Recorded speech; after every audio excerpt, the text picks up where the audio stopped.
Britain থেকে খবর আসছে, ব্রিটিশ একটি বিখ্যাত আইন সংস্থা তারা প্রফেসর ইউনূসের এই অন্তর্বর্তীকালীন সরকারের বিরুদ্ধে আইসিসিতে মামলার প্রস্তুতি নিচ্ছে। সব মিলিয়ে সরকার কি বেকায়দায় পড়তে চলেছে কিনা, যখন সফলতার গল্প আমরা শুনছি তখন অর্থাৎ 5 আগস্ট শেখ হাসিনা সরকার পতনের পরে আওয়ামী কর্মী, সাংবাদিক, সাধারণ মানুষ, সমর্থক এরকম মানুষদের নির্বিচারে হত্যার অভিযোগ করা হচ্ছে, মিথ্যা মামলা দিয়ে জেলে পাঠানোর অভিযোগ করা হচ্ছে, সাংবাদিক, সংখ্যালঘু নির্যাতনের মতো অপরাধগুলোকে তারা সামনে আনছে বলে তাদের ওয়েবসাইটে তারা ঘোষণা করেছে। সিটি সাবেক মেয়র আনোয়ারুজ্জামান চৌধুরী তিনি গত নভেম্বরে আইসিসিতে প্রফেসর ইউনূসের সরকারের বিরুদ্ধে প্রফেসর ইউনূস সহ উপদেষ্টা পরিষদ সহ তার আশেপাশের যারা রয়েছে এরকম অনেকের বিরুদ্ধে আইসিসিতে মামলা করতে দেখেছিলাম। যদিও সেটা ব্যক্তিগত উদ্যোগের মামলা, কিন্তু এবার যখন আমরা ডাউটি স্ট্রিট চেম্বারের এরকম উদ্যোগ দেখছি তখন সেটা আমার মনে হয় যে আনোয়ারুজ্জামান চৌধুরীর চাইতে অনেক বেশি আলোচনার জন্ম দেবে এবং এর পরিণতিতে কোন দিকে দেশের ভাবমূর্তি যাবে সেটাও একটা বড় বিষয়। এখন বাংলাদেশের প্রধান উপদেষ্টা প্রফেসর ইউনূসের যুক্তরাজ্য সফর শেষ হয়েছে, তিনি সফর শেষ করে দেশেও ফিরেছেন। এরকম মুহূর্তে তার সফরের সফলতা এবং ব্যর্থতা নিয়ে নানা রকমের আলোচনা সামনে এসেছে।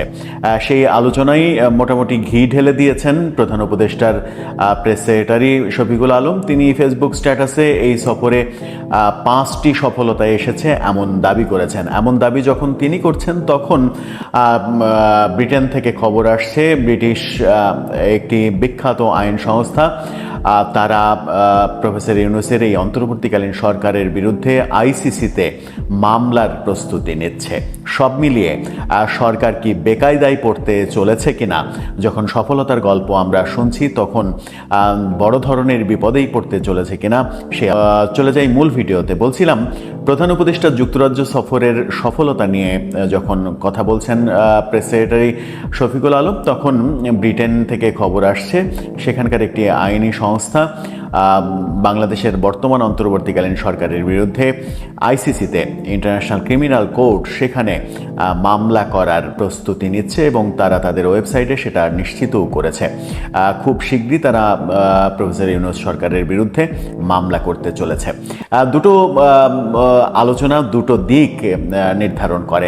শফিকুল আলম দাবি করছেন যে প্রধান উপদেষ্টার এই যুক্তরাজ্য সফরে 5টি সফলতা রয়েছে। প্রথমে চলুন তার দাবি নিয়ে একটু কথা বলি। তিনি ফেসবুক স্ট্যাটাসে লিখেছেন 5টি সেই সফলতার কথা, যেগুলো উল্লেখ করেছেন সেগুলো কি একটু জেনে নিই। 1 নম্বরে তিনি লিখেছেন রাজা চার্লসের থেকে একটি মর্যাদাপূর্ণ পুরস্কার গ্রহণ এবং ব্রিটিশ রাজ পরিবারের প্রধানের সঙ্গে 30 মিনিটের একান্ত বৈঠক অনুষ্ঠিত। এটি জুলাই আন্দোলন এবং বাংলাদেশে ঘটে যাওয়া যুগান্তকারী পরিবর্তনের স্বীকৃতি। তিনি দাবি করেছেন যে ব্রিটিশ রাজা চার্লসের কাছ থেকে রাজা হারমোনি অ্যাওয়ার্ড প্রফেসর ইউনূস গ্রহণ করেছেন, কিন্তু এটা একটা ভুল তথ্য। অ্যাওয়ার্ড তিনি গ্রহণ করেছেন ঠিকই, কিন্তু ব্রিটিশ রাজা সেই অ্যাওয়ার্ড তুলে দেননি। কিংস ফাউন্ডেশনের একজন কর্মকর্তা এই অ্যাওয়ার্ড তুলে দিয়েছেন। সেখানে রাজা দর্শক সারিতে বসেছেন, বসে থেকে সেই দৃশ্য দেখেছেন। অর্থাৎ রাজার হাত থেকে অ্যাওয়ার্ড পাওয়ার কথা থাকলেও সেই দৃশ্যটা আমরা দেখিনি, যেটা শফিকুল আলম একটা ভুল তথ্য দিয়েছেন বলে বোঝা যাচ্ছে। 2 নম্বরে তিনি লিখেছেন অন্তর্বর্তীকালীন সরকারের প্রধান উপদেষ্টার সঙ্গে দেশের বৃহত্তম রাজনৈতিক দল বিএনপির প্রধান নেতার সঙ্গে একটি ঐতিহাসিক বৈঠক। এটাও ষড়যন্ত্রকারীদের জন্য একটি গেম ওভার মুহূর্ত। তারেক রহমানের সঙ্গে বৈঠককে ঐতিহাসিক ব্যাপার হিসেবে আখ্যা দিচ্ছেন। তার মানে এই স্ট্যাটাসে অন্তত এটুকু বোঝা যাচ্ছে যে প্রধান উপদেষ্টার যুক্তরাজ্য সফরের মূল মিশন ছিল তারেক রহমানের সঙ্গে বৈঠক এবং সেটি যে সফল হয়েছে সেই জন্য তিনি গৌরব বোধ করছেন। 3 নম্বরে তিনি লিখেছেন যুক্তরাজ্যের ন্যাশনাল ক্রাইম এজেন্সি এনসি এর সাবেক প্রধানমন্ত্রী শেখ হাসিনার একটি শীর্ষ সহযোগীর 170 মিলিয়ন পাউন্ড মূল্যের সম্পদ জব্দ করেছে এমন তথ্য দিয়েছেন। যদিও এই ব্যাপারে কোনো দ্বিপাক্ষিক বৈঠকের কথা আমরা শুনিনি। 4 নম্বরে তিনি বলছেন বাংলাদেশ ব্যাংকের গভর্নর ও দুর্নীতি দমন কমিশনের প্রধান সহ বাংলাদেশ ও ব্রিটিশ কর্মকর্তাদের মধ্যে ধারাবাহিক বৈঠক হয়েছে। সম্পদ পুনরুদ্ধারের জন্য আরও গভীর সহযোগিতার পথ তৈরি করতে এসব বৈঠক হয়েছে। আশা করা যায় এই অভিজ্ঞতা বিশ্বব্যাপী কাজে লাগানো যাবে। বৈঠক হয়েছে কিন্তু বৈঠকের কোনো ফলাফল আসেনি, সেটাকেই তিনি 5 সফলতার 4 নাম্বার সফলতা হিসেবে উল্লেখ করছেন। 5 নাম্বার সফলতা হিসেবে তিনি উল্লেখ করছেন রোহিঙ্গা সংকট সমাধানের ব্যাপারে নতুন আশার সঞ্চার। প্রথমবারের মতো এই কথা শোনা গেল যে রোহিঙ্গা সংকট সমাধানের ব্যাপারে যুক্তরাজ্য সফরে কোনো নতুন কোনো খবর পাওয়া গেছে। তিনি দাবি করেছেন 5 নাম্বার সফলতা হিসেবে এটি, কিন্তু পুরো সফর জুড়ে রোহিঙ্গা সংকট নিরসনে কোনো মিটিং কিংবা কোনো কথাবার্তা আমরা শুনিনি। সব মিলিয়ে শফিকুল আলম নিজের মতো করে যখন দাবি করছেন যে 5 সফলতা, আর 5 সফলতার মধ্যে যদিও বলা যায় যে একটিমাত্র সফলতা বিএনপি প্রধান তারেক রহমানের সঙ্গে তিনি প্রধান উপদেষ্টা মিটিং, সেই মিটিংটাকেই সফল বলা যায়। যে নির্বাচনী যে জটিলতা তৈরি হয়েছিল সেই জটিলতা থেকে একটা উত্তরণের পথ হয়তো বাংলাদেশ দেখতে চলেছে, তাও সেটা নিশ্চিত নয়।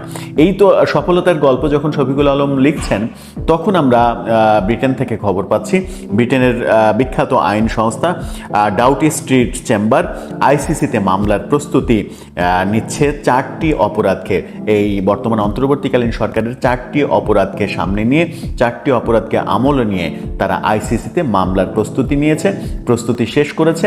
হয়তো খুব শীঘ্রই এই মামলা তারা করবে।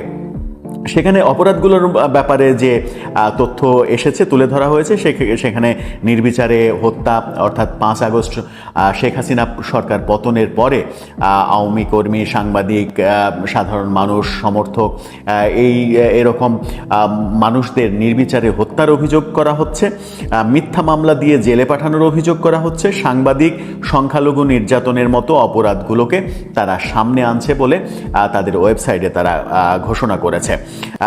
এর আগে আইসিসিতে আমরা মামলা করতে দেখেছিলাম বাংলাদেশ আওয়ামী লীগের অন্যতম সদস্য, যুক্তরাজ্য আওয়ামী লীগের অন্যতম কাণ্ডারি এবং সিলেট সিটি সাবেক মেয়র আনোয়ারুজ্জামান চৌধুরী। তিনি গত নভেম্বরে আইসিসিতে প্রফেসর ইউনূসের সরকারের বিরুদ্ধে, প্রফেসর ইউনূস সহ উপদেষ্টা পরিষদ সহ তার আশেপাশের যারা রয়েছে এরকম অনেকের বিরুদ্ধে আইসিসিতে মামলা করতে দেখেছিলাম। যদিও সেটা ব্যক্তিগত উদ্যোগের মামলা, কিন্তু এবার যখন আমরা ডাউটি স্ট্রিট চেম্বারের এরকম উদ্যোগ দেখছি, তখন সেটা আমার মনে হয় যে আনোয়ারুজ্জামান চৌধুরীর চাইতে অনেক বেশি আলোচনার জন্ম দেবে এবং এর পরিণতিতে কোন দিকে দেশের ভাবমূর্তি যাবে সেটাও একটা বড় বিষয়। এখন দেখার বিষয় যে শেষ পর্যন্ত এই মামলার পরিণতি কোন দিকে যায়। দর্শক, আপনার কি মনে হয়?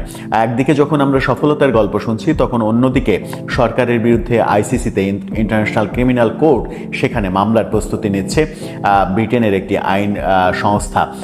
কি হতে চলেছে আসলে?